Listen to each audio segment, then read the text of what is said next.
Hello, SC Whitmore government students. Today's lesson is going to be on the presidency and its power. Now, if you recall, the president is the head of the executive branch. Our three branches of government, we've got the judicial branch led by the Supreme Court, we've got the legislative branch led by our Congress, and then we have the executive branch led by the president. The presidency is an important position, but it was never intended to be as powerful as it is today. In fact, our founders were nervous about having a president. If you think about our history, you can figure out why. We came from a country that had a king, and the president is not a king, but the fear was that he or she could become like a king or queen. So they were very nervous about a presidency, which is why in the Articles of Confederation, they didn't even have an executive branch. What we found is that that did not work, so we had to create one, but they intentionally created an executive branch that wasn't that powerful. Over the course of the centuries, however, the presidency has increased in power. One of the reasons is because of television and mass media. Back then when they founded the country, you had print media, newspapers, and it could take days or weeks for news to get around the country. Well, today that happens instantly. And of course, we have video of things happening instantly. Back then they didn't have video. And so what we're going to see is the president really is the face of the nation today. When people think of the United States, oftentimes they think of the presidency. They think of who the president is. He's the symbol of the country. He's the face of the country. And so the president is a very important position. But the president doesn't run the executive branch by himself. So let's take a look and see who actually helps the president run the executive branch and it actually advises the president. The first group of people we want to talk about are the president's cabinet. Now, the president's cabinet are his closest advisors. They lead the executive departments of the executive branch. Now, what I mean by that is some of the executive departments are the Department of Defense, which is about our defense and military, the Department of Justice, which is about enforcing laws and policing America. And we've got the Department of Education. We have actually a federal Department of Education. We have a Department of the Treasury, which deals with our economy and our money supply. And so each of those departments has a head of that department, and that the head of the department is part of the president's cabinet, and they advise him. So with the Attorney General is the head of the Department of Justice. So anything to do with the FBI and what the FBI is doing, the Attorney General would advise the president about that and would lead that effort. Anything to do with the economy would be the Secretary of the Treasury. Anything to do with the military and defending the country would be the Secretary of Defense. So those cabinet members are important.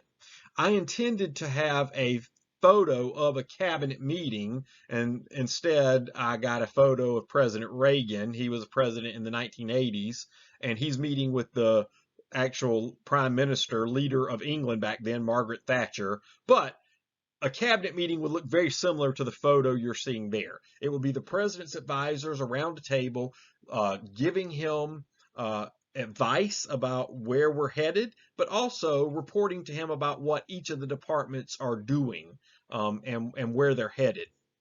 Now, the cabinet is just one group of advisors. Actually running the White House day to day is a team called the executive staff.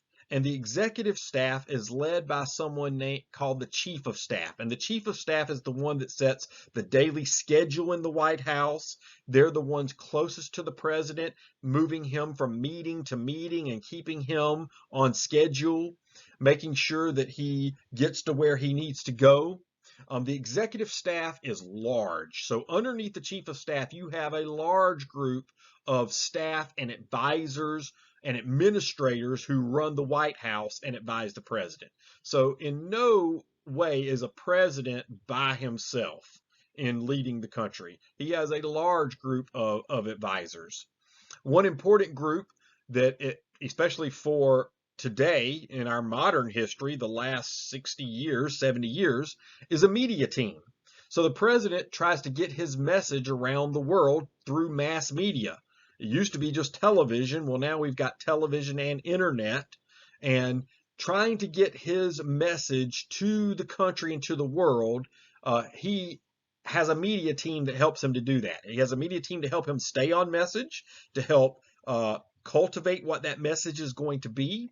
And the leader of that team is called the press secretary.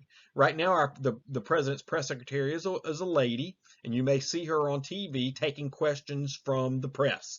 That's her job as press secretary. Her job is also to help the president stay on message so that when he actually speaks to the country, that he can clearly communicate what he wants to say so that he can get his agenda passed, so that he can get things done that he wants done. Now, one person you may not have heard me talk about yet, and you may be confused by, is the vice president. You might say, well, isn't the vice president an advisor to the president? And the answer to that is yes, but that's not a formal job of the vice president. The vice president, depending on the president, is important based on what the president wants him or her to do. So some vice presidents are actually more important than others and give more advice than others. Recent vice presidents have been pretty influential.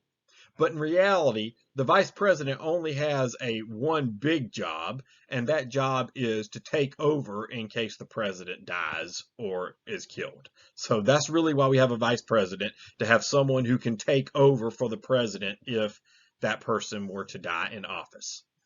Other than that, the most important people on a presidential team are the president's cabinet and his executive staff. A great TV show that shows the White House in action is called The West Wing. You can find it on streaming services today. I'm not sure which one. It might be on Netflix, but you can find that show. It's about 15 years old. I would encourage you to at least watch an episode or two. You may get hooked on it and watch the whole thing, but an episode or two will give you an idea of what the executive staff does on a day-to-day basis. That show does a good job with that. Now let's actually talk about the president's powers. What does the president and his staff actually do for the country? Well, just as the Congress and the courts have certain specific powers granted to them in the Constitution, so does the president.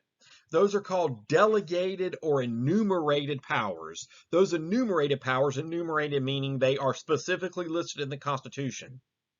Some of them include enforcing laws, so the president enforces laws. The president signs or vetoes bills passed by Congress. So that's part of his executive function, is that he actually signs bills into laws. Congress will pass a bill, the president will sign it, and it will become a law. Or he vetoes it and sends it back to Congress, either to die or they can override his veto with a 2/3 majority. The most important thing the president does, though, is command our military. He's considered the commander-in-chief of the armed forces, which means he can send troops all around the world to fight. Now, the president can't actually declare war, but he can actually have a war without declaring war. Congress declares war, but the president's the one who sends troops into battle. And we've seen that in recent history. The Vietnam conflict, for instance, Congress never declared war, and yet several presidents sent troops to fight war. So sending troops into battle is the most important thing he does. Pardoning people for crimes is a power of the president. Leading our foreign policy, how we interact with countries, is something the president does. Appointing judges and other staff and other parts of the government, the president actually appoints those people. All the federal judges are appointed by the president. Now, they have to be approved by the Senate, but he's the one that actually picks the person who is going to get approved by the Senate. And then, of course, there are other powers the president has, and those are called implied powers. And it's the specific powers of the presidency haven't changed very much over the years, but the implied powers have. If you want to know how the presidency has gained power over the last 200 plus years, it's through implied power. It's through looking in the Constitution and saying, all right, what are some things that can be implied based on the enumerated powers? And one of those is the issuing of executive orders. And these executive orders are where the presidency has really increased in power over the years. Let's talk about those. Now, what executive orders are they're orders that have the force of law, but they're not actually passed by Congress. So the president can actually sign something and issue it to the executive departments that they put into practice and enforce, but it's not actually a law that was passed by Congress. Now, here are some examples. Back in the Civil War, President Lincoln signed the Emancipation Proclamation. That was an executive order that freed slaves in the Confederate States. It didn't actually ban slavery in the whole country. That was going to take a law, and actually it was going to take an amendment to the Constitution, but it did free slaves in the Confederate States, and he did that through an executive order. President Kennedy in the 1960s banned racial discrimination in federally funded houses. So any housing that the federal government funded, he banned discrimination there. He banned segregation and discrimination without Congress passing a law. He was able to do that. After 9/11, President Bush actually signed executive orders that increased the government's job in surveilling, or let's put it another way, spying on citizens of America. It was very aggressive, but the reason he was able to do it is we were in a time of crisis after 9/11, and we needed to know what the terrorists could be up to. So he signed an executive order that allowed the government to actually spy on people in a more aggressive way. President Biden recently did a very controversial thing by canceling certain student loan debt. He did that not through a law passed by Congress, but through an executive order. The reason I'm bringing all these up is because these are some of the famous ones, but there are dozens of these guys. There are hundreds actually of these where the president is able to do things that are very influential, but they aren't laws passed by Congress. And this is one of the biggest ways the president has increased his power over the years. Now, does that mean the president can sign whatever executive order and do whatever he wants whenever he wants? Absolutely not. There are some things that cannot be done through executive order. But, and especially in times of crisis, we found that there are a lot of things the president can do through executive order. Now, sometimes the president will do something through an executive order, and it will go to the courts, and over the course of years, the courts will rule that the president actually didn't have that power. Or maybe Congress will pass a law that will override what the president's executive order says. And then that law would have to go to Congress have to go to the courts, and the courts would have to decide which of the two would actually remain. I don't want you to think the president can just do whatever he wants through executive order, but I do want you to understand the president does have a lot of leeway, especially in times of crisis. It doesn't just have to be military crisis like the Civil War. It can be financial crisis. If we have an economy that is in dire shape, well, let's take the pandemic in 2020. So the President Trump had a lot of leeway with executive orders because of the pandemic. And that's always going to be the case in our country, guys. Over your lifetime, I think we're going to see some of the president's executive orders get challenged more often. A lot of people are saying the president has too much power now. That's going to be sort of for your generation to decide, and you'll get to see what happens with that over the course of your lifetime. One thing I do want you to understand, though, is that the president does have more power than he ever has had before, but the president's power is not unlimited. He does have limited power. Now, if you have any questions about what we covered in this lesson, please feel free to message me, or please feel free to make an appointment to meet with me. Have a great day and good luck on the assignment.